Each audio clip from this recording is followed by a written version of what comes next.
On top of all of that I've described, I have to have my landlord come here. Nick's mom's in the hospital. Nick's in Boise. He had to take Woodrow because I'm dealing with getting my identity back. The police are having me run around all over the place. You know,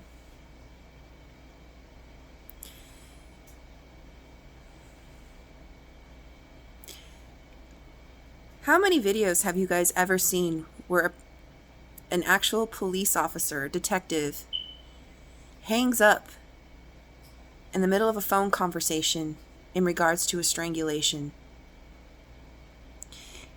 How many videos have you seen where a person loses her identity in a small rural town and the cops single-handedly waste 72 hours?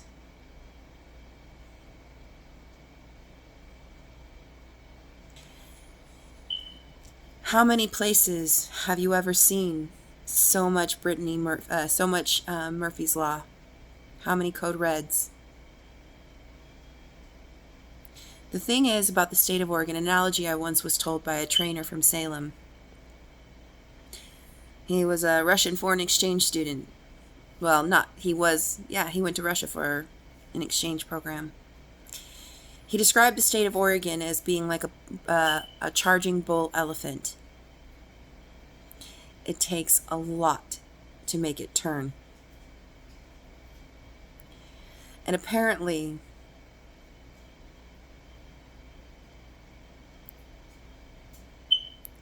strangulations can fall through the cracks.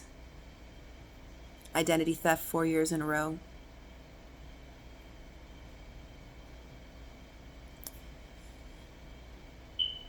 Hacking of accounts, stealing of tax information, stealing of technology, being hunted down, taking on Bruce Anderson, having the warming shelter close when you're trying to get your own housing, but yet the documentation you need is going missing. One of the things that was told to me by both my abuela and my father when they entered Mexico, one of the first things that happened was all of their documentation was stolen of who they were. They had to live there for 11 months. This is in Mexico in 1967. Third world country still then. It's more developed now, but it was a third world country then. They were in a big city in Mexico. Here we are in a town with a population of 22,000 that's continuously declining.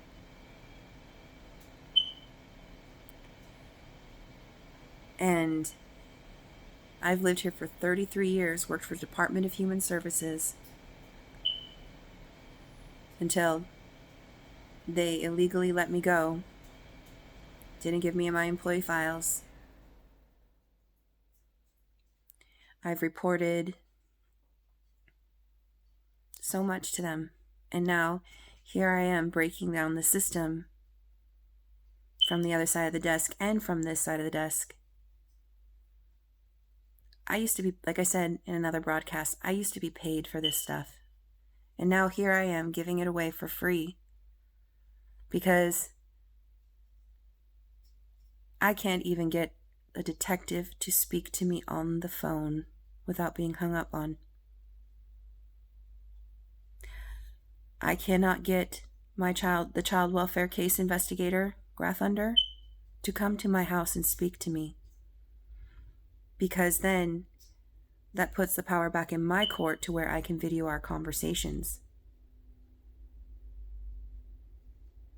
Graffunder will not meet with me, and then when I do broadcast our phone conversations, he hangs up on me. I also know that the pilot that they are doing in Child Welfare District 13 is handled by Graffunder's cousin. They're uploading all child welfare documentation before self-sufficiency. The reason being is because that way they can get rid of my 2017 application. Just a theory. But yet, mental health records that I started accumulating at age 18 are all completely intact. But yet, DHS records, local police records, and or not police records, but police reports, housing, community connections, even former work sites. All of their information is just gone, or they don't call me back. But yet mental health stays intact for 20 years, 19 years, 20 years. Yeah, it'll be 20 years this January.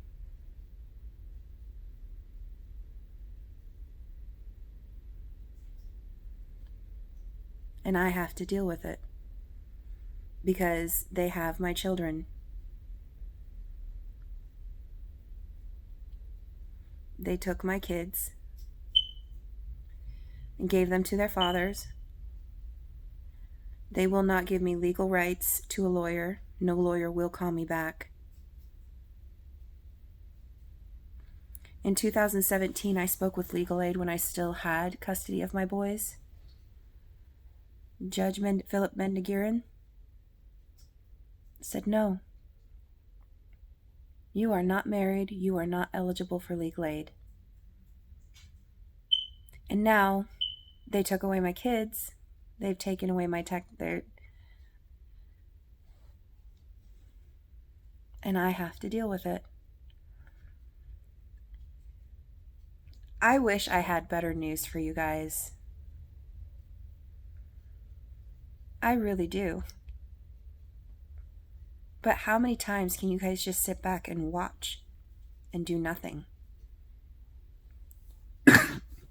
When you know it's not legal.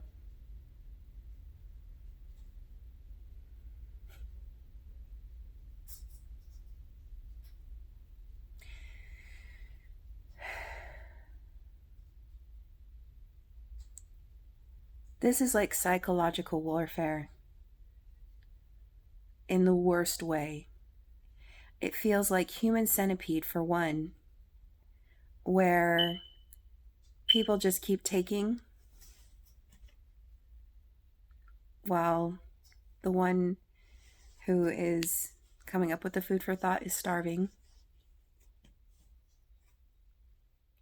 being gouged by her local social services, hospital, police.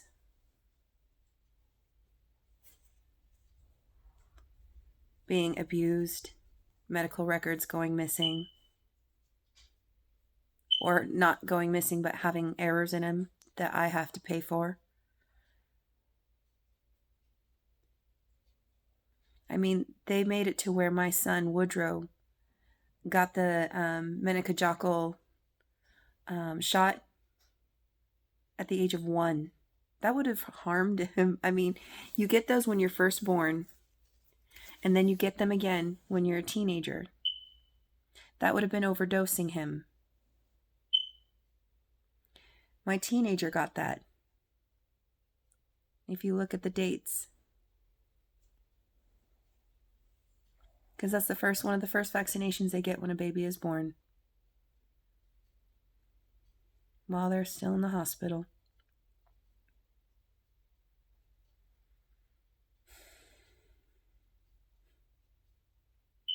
And when that happens, I have to pay. But yet I'm evil for sharing. Because I don't quite fit into the LGBTQT.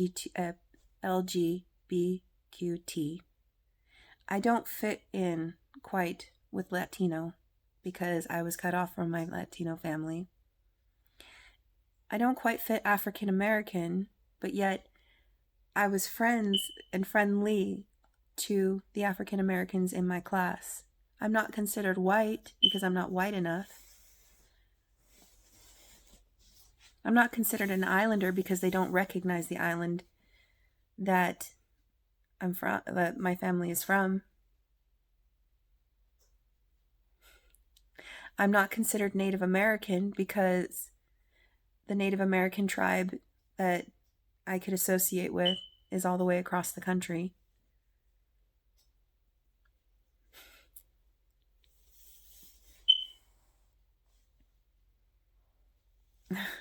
I call discrimination.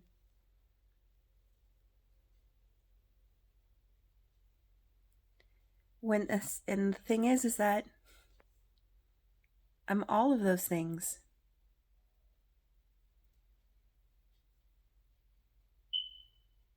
But yet, not all of those things, not good enough for all those things, for some reason.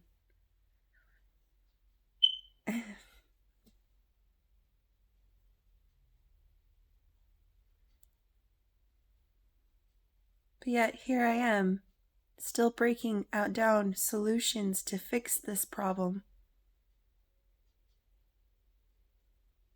Because I worked for Department of Human Services. And they figured out who I was in 2012, who I was related to.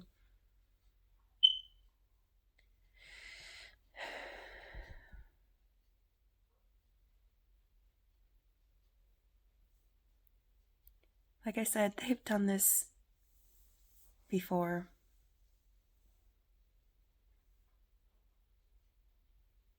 This is a bit of a pattern. One from each generation. Except for, it was my Grandma Gladys, then my Uncle Carlos, and now me.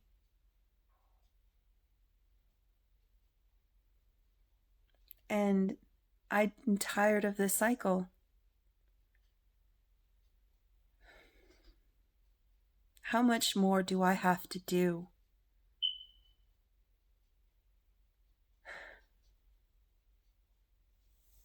Before I earn my freedom.